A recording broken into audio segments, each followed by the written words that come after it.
नमस्कार। आज हम आपको ऐसे तीर्थ स्थल पर लेकर आए हैं जो हज़ारों साल पुराना है। अलवर से दूर 40 किलोमीटर दूर पहाड़ियों के बीच में है, जहाँ पे भर्तरीनाथ यानी नाथ संप्रदाय के 9 नाथों में से एक भर्तरीनाथ का यहाँ समाधि स्थल है। उनके भांजे गोपीचंद की समाधि स्थल उनके ऊपर है।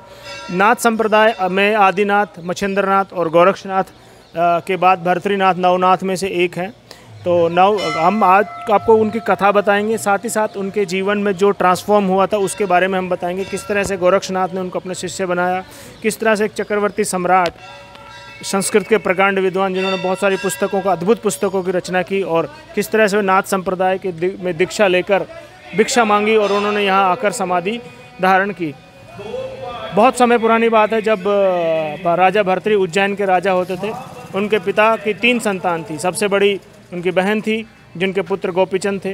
उसके बाद भर्तरी स्वयं चक्रवर्ती सम्राट थे, और उनके छोटे भाई वीर विक्रमादित्य भारत के बाद में सम्राट बने, और उन्हीं के नाम पर विक्रमी संवत की स्थापना हुई। आइए हम आपको उस यात्रा पर लेकर चलते हैं किस तरह से महाराज भर्तरी योगी चक्रवर्ती सम्राट से योगी बने, और किस तरह से नाथ संप्रदाय नवनाथ में उनका नाम है। बहुत पुरानी समय की बात है, जब राजा भर्तरी शिकार खेलते वक्त जंगल में गए तो उन्होंने एक हिरण का शिकार करते हुए पीछा किया, और वो जंगल में हिरण जो है गोरक्षनाथ के शरण में पहुंचा, तो उन्होंने तीर चलाकर उस हिरण की हत्या कर दी। हत्या करने के बाद जब गोरक्षनाथ ने उन्हें पूछा कि आपने इसकी हत्या क्यों कर दी, तो उन्होंने कहा कि मैं राजा हूँ, मैं कुछ भी कर सकता हूँ, मेरा अधिकार क्षेत्र में आता है। तो उन्होंने कहा नहीं, जिसको आप जीवन नहीं दे सकते उसकी हत्या नहीं कर सकते। उन्होंने कहा मैं राजा हूँ और ये मेरे अधिकार क्षेत्र में है। तो गोरक्षनाथ ने कहा ये दंभ जो है आपको एक दिन मेरी शरण में लेकर आएगा। तो किस तरह से, आइए हम उस कथा को भी जानने का प्रयास करते हैं, किस तरह से राजा भर्तरी का दंभ टूटा और किस तरह से गोरक्षनाथ के शिष्य बने। राजा भर्तरी की धर्म पत्नी का नाम था पिंगला, जो कि पतिव्रता स्त्री थी। और एक दिन गोरक्षनाथ ने अपना मायावी रूप बनाकर महलों में जाकर सूचना दी कि भर्तरी का शिकार खेलते वक्त मृत्यु हो गई है। तो वो छत से गिरकर उनकी मृत्यु हो जाती है। परंतु गोरक्षनाथ ने उनका दंभ तोड़ने के लिए एक ऐसी स्त्री का निर्माण किया जो पतिव्रता नहीं थी, और उसी नगरी में एक ब्राह्मण थे जो वर्षों से तपस्या कर रहे थे, भगवान की पूजा कर रहे थे। तो उनको भगवान ने प्रसन्न होकर एक फल प्रदान किया, अमर फल, जिसको खाने से कोई भी व्यक्ति अमर हो सकता था। उन्होंने वो फल जाकर अपनी पत्नी को दिया कि ये फल हम खा सकते हैं, जिससे हम अमर हो जाएंगे। तो पत्नी ने कहा कि हम पूरा जीवन हमारा दरिद्रता में बीत गया है, अगर हम ये फल खाएंगे तो हम अमर होकर भी क्या करेंगे, हम तो दरिद्र हैं। यहाँ के राजा चक्रवर्ती हैं, बहुत दयालु हैं, हम ये फल उनको दे देते हैं। वो पंडित ने जाकर, ब्राह्मण ने जाकर वो फल जो है राजा को दे दिया। राजा अपनी पत्नी से विशेष प्रेम करते थे। उन्होंने अपनी पत्नी से कहा कि आप ये फल खाइए, आप ये फल खाएंगे सदा अमर होंगी और रूपवान बनी रहेंगी। पत्नी जो कि गोरक्षनाथ द्वारा स्थापित पत्नी थी, उनका मित्र था एक सईस यानी घोड़ा चलाने वाले से थी, घोड़ा के चलाने वाले थी। उस घोड़े चलाने वाले को वो पत्नी जो है वो फल दे देती है। वो जब उस सईस की जो जानकारी थी, वो एक वैश्या थी जो नर्तकी से थी, वो उस पर मोहित होकर वो फल उसको देता, कहता है कि आप ये खाइए, आप सदा अमर हो जाएंगी और आप सदा जवान रहेंगी ये फल खाने से। नर्तकी ने सोचा कि मैं सारी ज़िंदगी नाच नाच के मेरी जीवन व्यर्थ हो रहा है, और मैं फल खाकर क्या करूँगी, मुझे तो अगर फल खा भी लिया मैंने अमर होकर भी मुझे क्या करना है। तो फल जो है वो राजा सोचते कि राजा चक्रवर्ती सम्राट है, दयालु है, वो फल जो है राजा को भेंट कर देते कि मुझे किसी ने फल दिया। जब राजा के पास वापस पुनः फल आता है तो राजा चकित रह जाता कि फल मेरे पास वापस कैसे है, मैंने तो अपनी पत्नी को दिया था। तो उन्होंने नर्तकी से पूछा कि आपको ये फल किसने दिया। नर्तकी ने बताया कि मुझे गुड़साल के जो संचालक है उन्होंने दिया। गुड़साल के संचालक को बुलाकर पूछा कि आपको ये फल किसने दिया। कि फल जो है मुझे पिंगला महारानी ने दिया है। तो फल जो है, फिर महाराज जी को जो दंभ था अपने ऊपर, वो उनका दंभ टूटता है। परंतु एक कथा और इसके साथ साथ जुड़ती है। उनके छोटे भाई थे विक्रमादित्य। विक्रमादित्य जो है एक दिन अचानक से महल में जाते हैं, तो रानी की स्थिति अच्छी पर नहीं पाते हैं, तो वो शिकायत करते हैं। तो रानी कहती है कि नहीं, अगर आप मेरी शिकायत करेंगे उससे पहले मैं आपकी शिकायत करके राजा से आपको इस नगर से निकलवा दूंगी। तो उन्होंने एक नगर सेठ को लालच देकर झूठा आरोप लगवा दिया विक्रम के ऊपर कि पत्नी उनकी पुत्र वधू पर गलत नज़र रखते हैं और जाकर नगर सेठ ने राजा से शिकायत की कि आपके छोटे भाई अपने दम्भ से, अपने सत्ता के दम से मेरी पुत्र वधू पर गलत नज़र रखते हैं। विक्रम राजा भर्तृहरि उस वक्त इतने वो थे कि उन्होंने अपने छोटे भाई की कोई बात नहीं सुनी और उनको कहा कि इसको मृत्यु दंड दे दिया जाए नगर से दूर ले जाकर। तो जो मृत्यु दंड देने वाला था उसने ले जाकर विक्रम को जंगल में छोड़ दिया और हिरण की आंख निकालकर राजा को सामने प्रस्तुत कर दी कि मैंने आपके भाई की हत्या कर दी है। तो इस तरह से जो है विक्रमादित्य बच जाते हैं।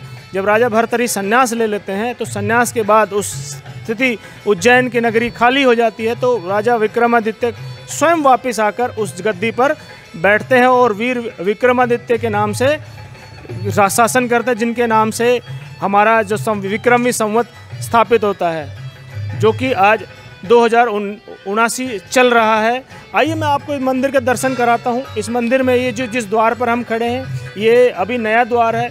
आपको मैं पिछला द्वार भी दिखाऊंगा। जो पिछला द्वार है जो है वो यहाँ पे सबसे पहले इस द्वार से जब हम प्रवेश करते हैं तो सबसे पहले भगवान शिव और उनकी शिव परिवार की मूर्तियाँ आती हैं, उनका विग्रह आता है, उसके बाद भर्तृहरि की समाधि आती है। आइए मैं आपको दर्शन कराता हूँ शिव परिवार के। इस तरफ इस द्वार से अगर हम प्रवेश करते हैं तो ये जो है मंदिर बहुत पुराना है, हज़ारों साल पुराना मंदिर है। यहाँ पर भगवान यहाँ पर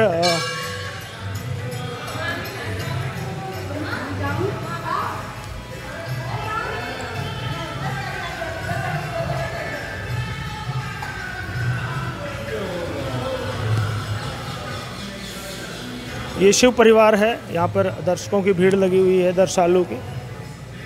मैं आपको मूल स्थान पर लेकर चलता हूँ। मूल स्थान का जो प्रवेश द्वार है यहाँ पर हमेशा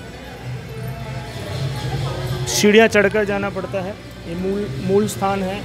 ये बड़ा श्रद्धालुओं द्वारा घंटा लगाया गया है बड़ा, और ये मूल स्थान है। यहाँ पर आप सामने देख सकते हैं।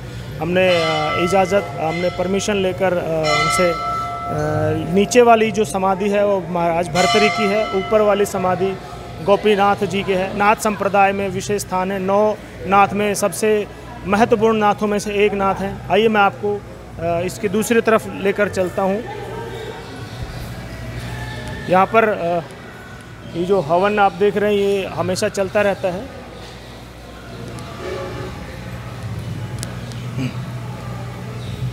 ये मूल समाधि है। इसके नीचे वाली समाधि, इसके नीचे जो है महाराज भर्तृहरि की है, ऊपर गोपीनाथ की है, जो कि उनके भांजे थे।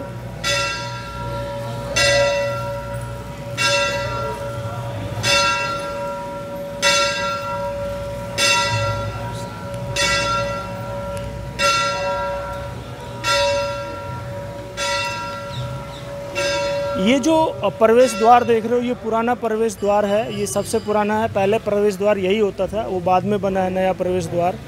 और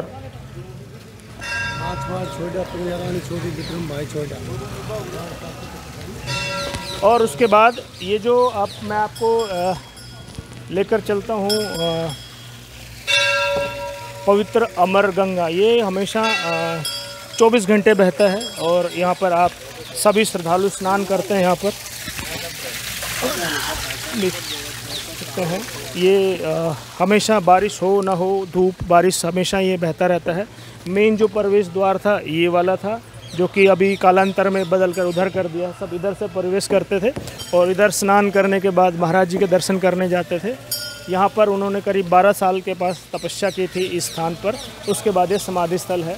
और यहाँ पर बहुत सारे अलग अलग प्राचीन मंदिर हैं जिनको आप देख सकते हैं। ये पानी जो है आगे बहकर धाम के उस दूसरी तरफ जाता है। तो यहाँ पर बहुत सारी धर्मशालाएँ बनी हुई हैं। अलग अलग समाज ने अपनी अपनी धर्मशालाएँ बनाई हुई हैं।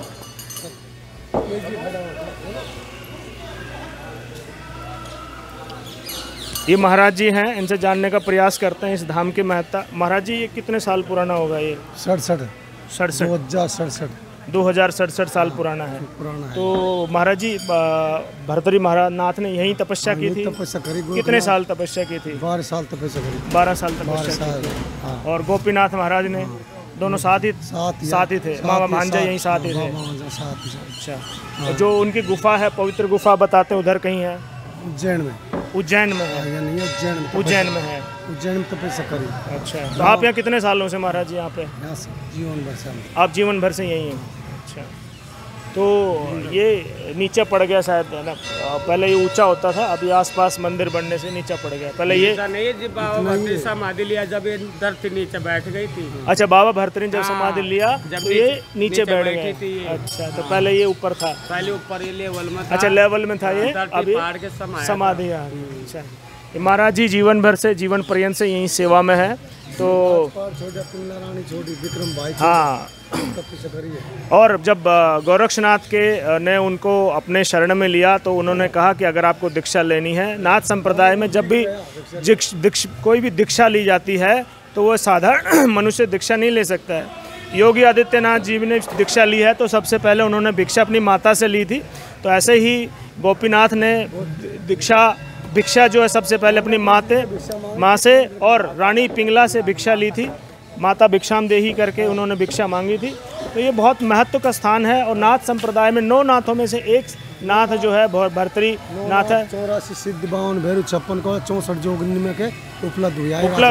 जी, बहुत बहुत धन्यवाद। तो आप सबसे उम्मीद है कि आपको ये पसंद आएगा। आप भी यहाँ पर आइए। अलवर, ये राजस्थान के अलवर ज़िले में पड़ता है। अलवर से करीब 40 किलोमीटर दूर सरिस्का के बीचों बीच है ये। और अगर आप परिवार के साथ आएंगे तो आपको भी यहाँ की महत्वता पता लगेगी। और आइए, इसके साथ साथ मैं आपको कई और तीर्थ स्थलों का भी दर्शन कराऊंगा। तो यहाँ पे बहुत सारे अलग अलग यहाँ पे पांडवों से संबंधित भी मंदिर हैं जिनका मैं आपको दर्शन कराऊंगा। तो तब तक के लिए नमस्कार, बहुत बहुत धन्यवाद वीडियो को देखने के लिए।